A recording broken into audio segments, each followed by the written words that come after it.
Welcome to the wild world of football, where skill and strategy collide on the pitch. But today, we're diving into a forbidden realm, the secret underworld of skills that have been deemed too spicy, too cheeky, or just downright unfair for the beautiful game. So without any further delay, here's a list of 7 skills that are banned in football. Let's dig in!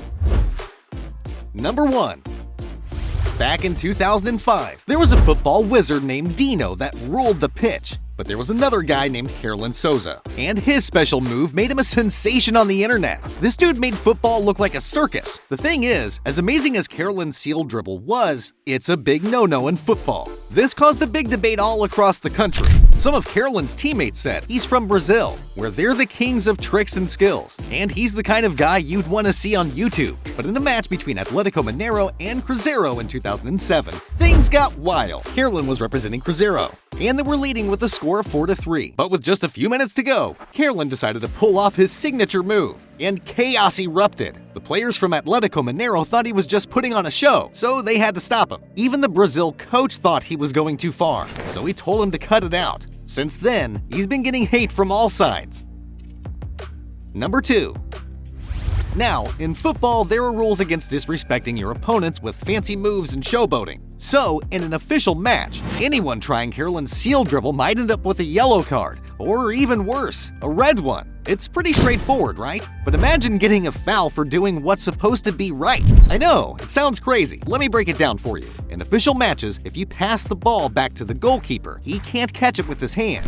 Okay, maybe you knew that already. But some clever players try to find a way around this rule. Instead of passing to the keeper, they'd use their heads to send the ball back. Pretty smart, huh? But when the rule makers caught wind of this, they weren't too happy. They came up with a new rule. If you pass the ball back to your keeper while it's still in the air, that's cool. Smooth sailing. But Marco Verratti didn't get the memo. When he tried to pull off the same trick, he got caught red-handed. Or should I say, red-headed. FIFA wasn't playing games when it came to players trying to bend the rules. As for the headed back pass trick, FIFA had this to say: no, no. God, please, no, no, no, no.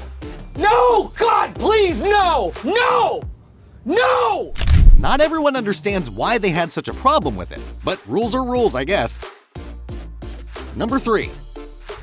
Alright, let's dig into the running knee lock trick. Picture this, you're out on the field, ball at your feet, and you do something pretty clever. You trap the ball snugly between your knees and off you go, charging ahead. It's the kind of move you'd pull off in a casual kickabout with your buddies, just having a blast. But here's the twist, in an official match, it's a different story. Using your knees to handle the ball is just like using your hands, and that's a big-time rule violation. So while it's a fun trick to show off in a friendly game, it's a total no-go in Pro League. Number 4. Scoring a goal is the pinnacle of joy for a football player, and celebrations are their way of sharing that euphoria with teammates, fans, and sometimes even opponents. One such celebratory move, the backflip celebration, adds an element of acrobatics to the moment. In this celebration, a player, upon scoring a goal, performs a backflip, demonstrating not only their scoring prowess but also their physical agility and flair. The backflip celebration is a dazzling display of athleticism, capturing the attention of spectators and creating memorable moments in the game. However, despite its visual appeal, there are several reasons why many football leagues have chosen to either ban or discourage the backflip celebration. First and foremost is the risk of injury. Performing a backflip on the field poses a real danger to the player, as the landing can be unpredictable, especially in the midst of an adrenaline-fueled celebration. The potential for sprains, twists, or more serious injuries is a significant concern for both players and league officials. Additionally, the backflip celebration has been criticized for its potential for excessive showmanship.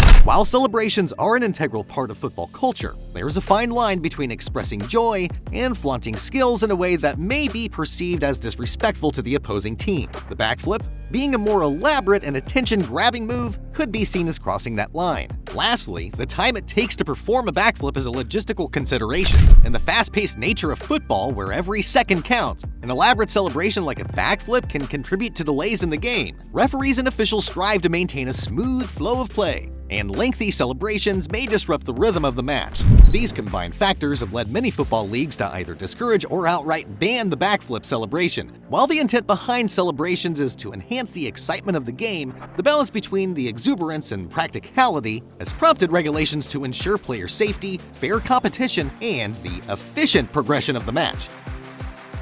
Number 5.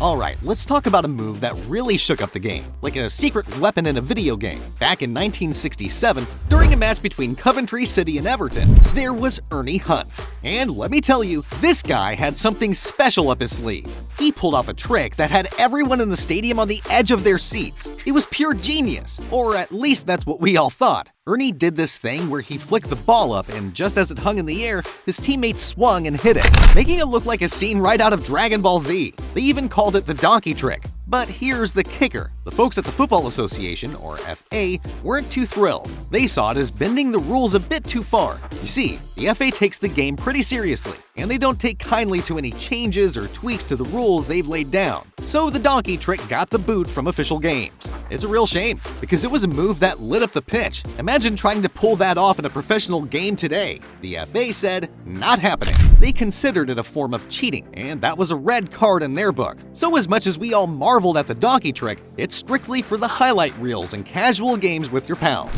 But hey, that's what makes football so interesting, right? All these moves and tricks, some allowed and some not, add a bit of spice to the beautiful game. Number 6. Now, let's chat about another move that's a big no-no in official matches, the headstone. It's the kind of trick that Naby Keita, playing for Liverpool, only dared to showcase a handful of times in a whole season. It's like a party piece, you know? The kind of move that really gets the crowd going. And you know who loved it the most? Legendary Ronaldinho, the king of Yoga Bonito. He had a special place in his heart for this move. But FIFA, well, they didn't share the same enthusiasm. They didn't hold back their feelings about it. They labeled it as unsportsmanlike behavior. And they weren't just talking about having a bit of fun. This move had some risk involved. Sure, it's all fun and games when you're practicing it or showing off in a charity match, but when you're in an official game, with all the high stakes and pressure, doing the headstone could get you in some hot water. People would start saying you're being disrespectful and not taking the game seriously. And let me tell you, you'd hear about it from all sides. Your teammates, the fans, and especially the referee. They'd be quick to show you a yellow card. It must have been a tough pill for Ronaldinho to swallow, just like the next move on our list. But hey, it's all part of what makes football such an exciting and unpredictable game. Number 7. Last but not least is the snake hips dribble. This skill involves a player navigating through defenders with swift and rhythmic hip movements, almost resembling a dance. The purpose is not just to beat opponents, but to do it in a flashy and stylish manner. Leagues and referees discourage this type of dribbling as it can be perceived as taunting or disrespecting the opposition, going against the spirit of fair play. Alrighty folks, that's a wrap for this video. We hope you find it informative and enjoyable. So, which one of these banned football skills did you find the most shocking? Share in the comments below. Moreover, if you appreciate our content and wish to stay updated on our latest releases, we encourage you to subscribe to our channel and activate the notification bell. Your support means the world to us. Thank you for tuning in, and until next time, stay curious and keep exploring.